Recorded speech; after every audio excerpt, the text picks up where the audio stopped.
देखिए, जैसा कि बजट 2025 आप देख रहे हैं, ये बजट बहुत कुछ जनता को लुभावने वाला बजट है। और जैसा कि पिछले बजटों में अपन अपेक्षाएँ करते आ रहे थे और अपन बार-बार बात कर रहे थे कि मध्यम वर्गीय और निम्न वर्गीय स्तर के लिए क्या-क्या चीज़ें होती हैं, उन पे सरकार का फ़ोकस उतना नहीं जाता है।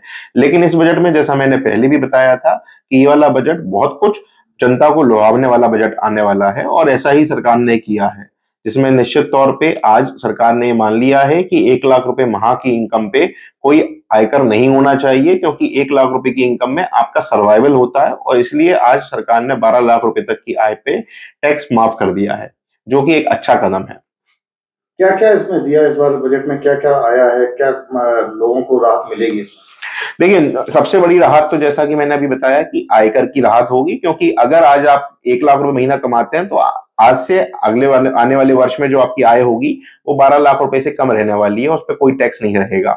इसके अलावा सैलरी वालों की इनकम में 12,75,000 रुपए हो गया, वही चीज जो 12 लाख की 75,000 रुपए की एडिशनल रिबेट सैलरी वाले। तो अगर माने कि 12,75,000 रुपए तक पे कोई इनकम टैक्स नहीं लगने वाला अगर आपकी इनकम उससे नीचे है। दूसरा, एक और चीज अच्छी की है कि इनने स्लैब्स को भी चेंज किया है।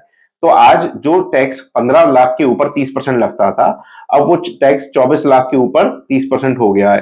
तो अगर 24 लाख रुपए की किसी की आय होती है तो मोटा मोटा 1,10,000 रुपए का बेनिफिट सरकार द्वारा दिया गया है, जो एक बहुत महत्वपूर्ण कदम है, क्योंकि 1,10,000 रुपए अगर 24 लाख पे आप करते हो तो लगभग लगभग 5-7% आपकी टोटल इनकम का फर्क आ गया। और टैक्स के मामले में माने तो 25% से कम आपका टैक्स कम हो गया है, जो टैक्स पहले बनने वाला था। तो ऐसे बेनिफिट जो है ये सरकार के द्वारा देने वाले जनरल पब्लिक जिनकी आय 2 लाख रुपए माह तक है उनको बहुत फायदा मिलेगा। इसके अलावा एक और बेनिफिट दिया है, जिसमें पहले एक मकान के बाद दूसरे मकान पे आपको असेसमेंट करना पड़ता था सेल्फ ऑक्युपाइड प्रॉपर्टी पे। अब उन्होंने कह दिया है कि आप 2 मकान पे सीधा सीधा सेल्फ ऑक्युपाइड प्रॉपर्टी पे जीरो असेसमेंट कर सकते हैं। ये एक अच्छा कदम उनके लिए है जिनके पास 2 मकान है और 2 मकान वो खुद के लिए यूज कर रहे हैं, तो उसका किराया पहले टैक्स होता था, जो अब माफ कर दिया गया है।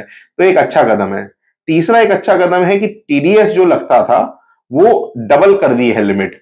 जैसे कि आप कहें जो सीनियर सिटीजन है तो उन पे 50,000 रुपए पे आपका इंटरेस्ट पे टैक्स करता था, अब वो 1 लाख रुपए हो गया, जो सीनियर सिटीजन के लिए बहुत बड़ी राहत है, क्योंकि उन्हें टैक्स कट जाता था, फिर उन्हें रिटर्न भरना पड़ता था, फिर रिफंड लेना पड़ता था। वो उनको फायदा करेगा। और सेम रूप पे किराए पे भी जो पहले 2,40,000 रुपए पे टीडीएस कटता था, अब उसको 6 लाख रुपए कर दिया है, क्योंकि किराया आज की डेट में बहुत मामूली सी बात हो गई है, 20,000 रुपए महीने का। तो उसे 50,000 रुपए महीने करने का कदम सरकार का बहुत सराहनीय कदम है।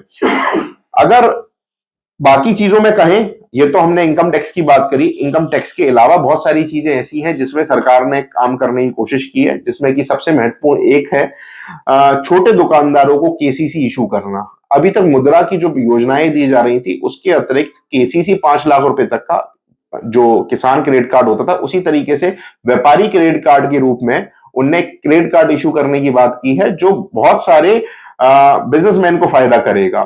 साथ ही साथ अगर आप कहें कि धन्य कृषि योजना में करीब 1,70,00,000 किसानों को फायदा मिलेगा। तो अगर हम बात करें तो ये जो बजट है वो किसानों पे, जैसे हर बार निर्धारित किया जा रहा है, किसानों को बेनिफिट करना ही करना है।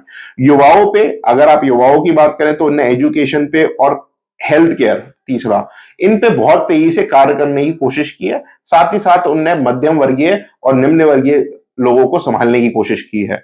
और इसी के कारण उन्होंने 75,000 नई मेडिकल सीट डिफाइन करने की कोशिश की है कि भाई 75,000 सीट से मेडिकल के जो छात्र हैं जो अभी बाहर जा रहे हैं उनको रोका जा सके। कैंसर का इंस्टीट्यूट, डे केयर सेंटर हर जिले में लाने की, हर डिस्ट्रिक्ट लेवल पे कैंसर इंस्टीट्यूट लाने की जो चीज है वो अत्यंत सराहनीय है।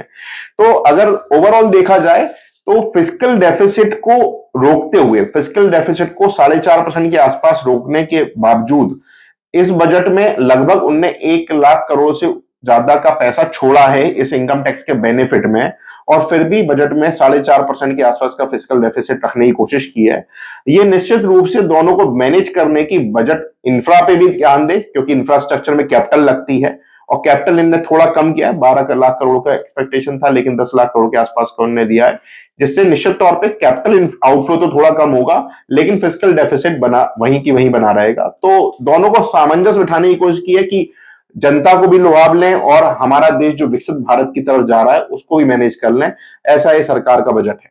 किसान की बात करें, किसान को किस प्रकार समझाना चाहेंगे, किस प्रकार बेनिफिट मिलेगा?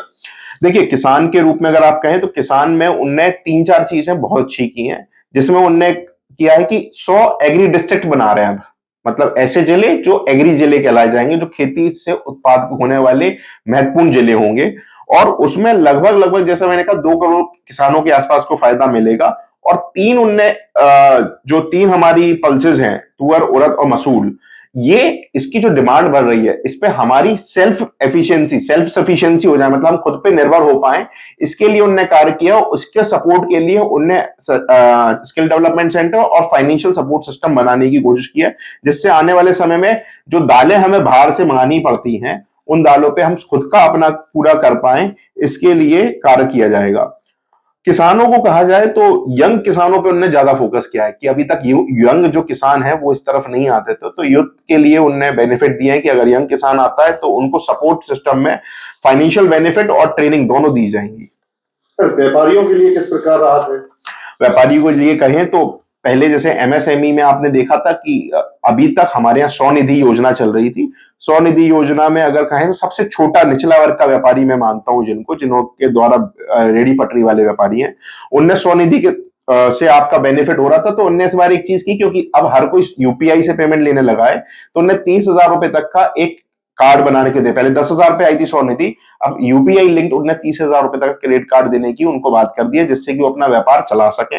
ये सबसे छोटे लेवल पे हो गई। इसके अलावा अगर आप बात करें वुमेन्स की, एससी एसटी की, जो पहली बार व्यापार में आ रहे हैं, उनके लिए भी उनने स्टैंड अप इंडिया को बढ़ा दिया है और वो डबल कर दिया है। तो यहाँ पे किसानों के लिए अगर आप बात करें तो मतलब व्यापारियों के लिए अगर बात करें तो व्यापारियों में एक तो रेडी पटरी के लिए पीएम स्वनिधि वाला पार्ट बढ़ा दिया है, स्टैंड अप इंडिया को फिर से आपने वो कर दिया है, स्टार्टअप इंडिया के लिए उनने सपोर्ट सिस्टम फिर से दे दिया है, और स्टार्टअप इंडिया के लिए स्पेसिफिक फंड अलग से खड़ा कर दिया है। तो ये चीज व्यापारियों को फायदा करेगी। जब बुंदेलखंड की बात करें तो बुंदेलखंड को इस बार कुछ खास मिला है क्या? देखिए, बुंदेलखंड अगर अपने अकेले बुंदेलखंड की आप बात करेंगे तो स्पेसिफिक बुंदेलखंड के लिए उन्होंने कुछ नहीं दिया है, लेकिन अगर ओवरऑल देखें तो हमारे यहाँ की मोस्टली जनता बुंदेलखंड की, उनकी आय 12 लाख से कम ही है। अगर आप 80% से ऊपर, 90% से ऊपर लोगों की बात करेंगे तो 12 लाख से कम आय की बात होती है, इनफैक्ट 90 का 95% लोगों की।